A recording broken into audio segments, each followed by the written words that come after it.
So karena memang dari awal gue mulai berbisnis, ya gue dari awal mulai berkarir tuh gue pengen bagaimana caranya gue bisa sukses di bisnis. Jadi gue menyelami banyak jenis bisnis dan banyak jenis bisnis model sebenarnya. Mulai dari MLM, turun lagi ke bikin acara TV, bantuin bikin event, you name, there's many business types yang ibarat katanya gue bantuin dari nol, dan habis itu gue ngebantuin kanan kiri depan belakang, sampai akhirnya gue bisa punya perusahaan sendiri gitu kan. Itu sehingga buat gue sih apa namanya bisnis itu menarik banget, organik. Orang bilang itu nih, wah bisnis itu ini, well actually you know khasanah perbisnisan dan ekonomi kan selalu berubah ya. There's always something new. Market The akan spectrum ada is enormous gitu. Jadi right, gitu kan luar biasa ngomongin luas. bisnis Gitu. apa dulu nih gitu ya kan.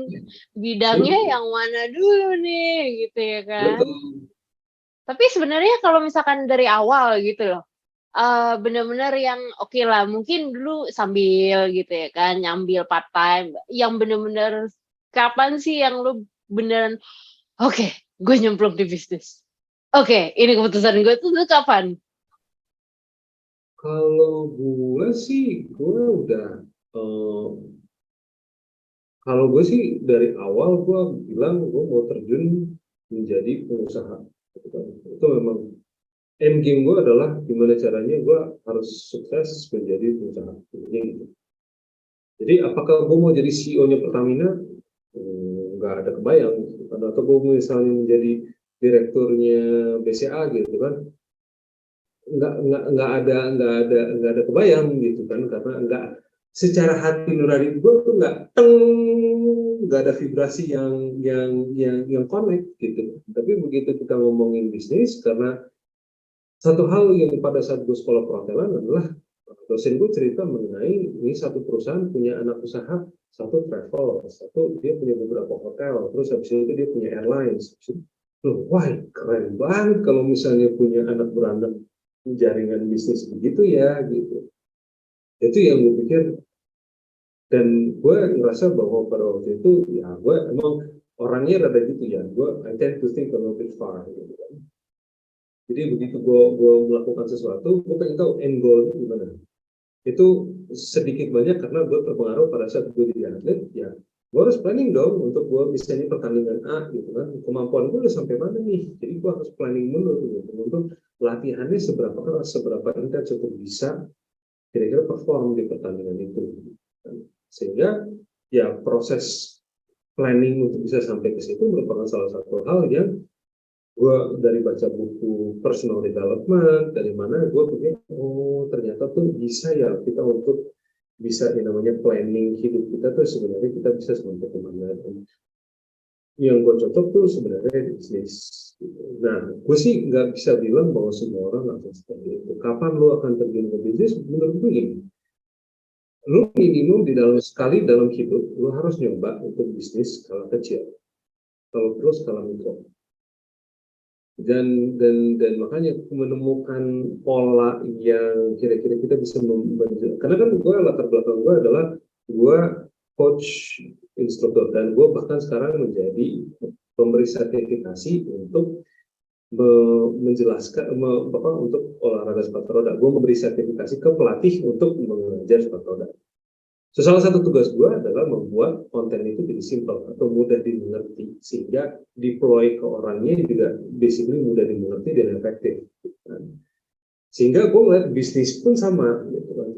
Bisnis gimana caranya gue bisa menjelaskan ke orang dengan pola yang mudah dimengerti. Sehingga orang bisa mengerti dan menangkapnya dengan mudah dan bisa menyerap atau menggunakan ilmu tersebut untuk bisnis mereka sendiri, ataupun yang belum mulai berbisnis minimum mereka dapat hasanah informasi deh, sehingga mereka mengambil keputusan begitu mau berbisnis ya pokoknya langkahnya tepat gitu. Iya, itu yang kadang-kadang entar dulu nih planningnya belum sesempurna itu, tapi akhirnya juga nggak jalan-jalan jadinya gitu loh ya kan. Betul, itu betul banget sih.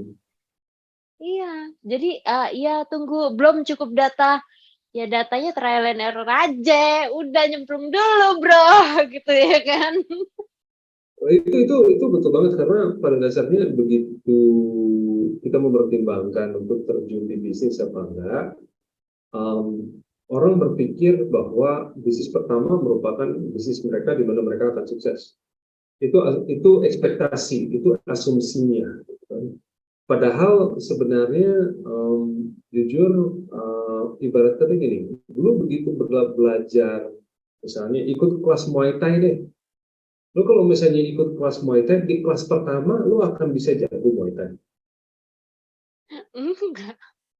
Enggak, baru perkenalan doang, baru icip-icip doang, baru tahu basicnya doang, gitu kan.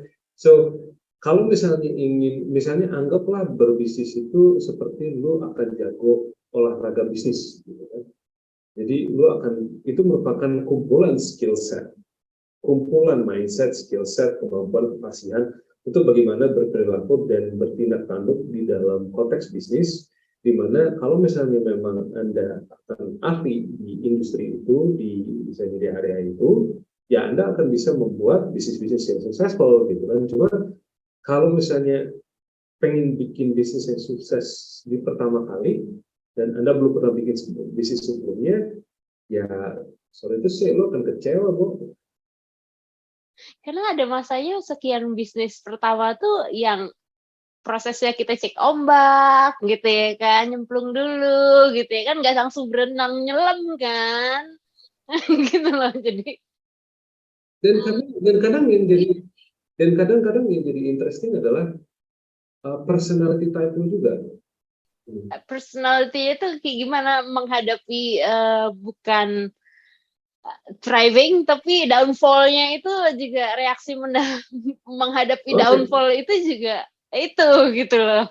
betul betul betul. Dan pada dasarnya kalau misalnya kita lihat, misalnya personality profile, misalnya ada introvert, extrovert ya. Dua-duanya sangat bisa jualan, cuma cara jualannya introvert sama extrovert itu sangat berbeda. Gitu kan. Kalau misalnya introvert, dia kemampuan copywriting-nya, kemampuan SEO-nya, kemampuan script writing-nya itu harus jago. Sedangkan kalau misalnya ekstrovert, dia kemampuan untuk marketing, ngobrol sama orang, negosiasi, argumentasi, itu merupakan skill set untuk orang yang ekstrovert untuk jualan. Cuma kan pada saat pertama kali kan begitu kita coba nyemplung di industri ini atau misalnya di jualan produk ini, belum, salah satunya adalah dengan personal kita belum tentu kita suka sama produknya. Iya, iya itu dia. Nah kalau Biasanya misalnya lu yang nggak suka, heeh, lu, orang lu yang nggak suka di kita produknya gimana? tawarin gitu ya kan, gimana ya, kita nggak pakai produknya. Di gimana lu mau jualan sama orang kalau lu sendiri nggak percaya sama produknya kan gitu.